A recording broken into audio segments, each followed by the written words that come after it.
ප්‍රතින් පිත්ත හසුරන මෙම හුරුබුහුටි ක්‍රීඩකයා වාර්තා පොත් අතරට එක්ුණේ එවැනි දස්කමක් විදේශ රටකදී දැක්වූ පළමු ශ්‍රී ලංකා පිතිකරු මෙන්ම සිව්වැනි ශ්‍රී ලාංකික ක්‍රීඩකයා ලෙසටයි. මීට පෙර ශ්‍රී ලංකාව වෙනුවෙන් එවැනි දස්කමක් දක්වා තිබුණේ බ්‍රෙන්ඩන් කුරුප්පු, රොමේෂ් කළුවිතාරණ සහ තිලාන් සමරවීර පමණයි. මම දැනන් ඉඳී නෑ ඒ වගේ දෙයක් වෙලා තියෙනවායි කියලා ටීම් එක වෙනුවෙන් මට පුළුවන් දේ මම කරා. මම ඒකෙන් සතුටු වෙනවා. ගතේ සවියට වඩා හිතේ සවියෙන් ජීවිතය ජයගත් පැතුම් වෙනුවෙන් ඔහුගේ මව සහ පියා තමන් කළ කැපකිරීම ගැන සිහි කරන්නේ මහත් සොම්නසින්.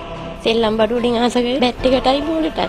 තාත්තා තමයි පුංචි කාලේ නම් යාගේ පිටපස්සෙන් හිටියේ. හැමදාම ඉතින් උදේට මම බුදු පහන හරි ගස්සලා දෙන්න ඕනේ යාට තියන්න. කොහේ ගියාද ඉතින් මගේ බත් කන්න එන්න ඕනේ කොයි.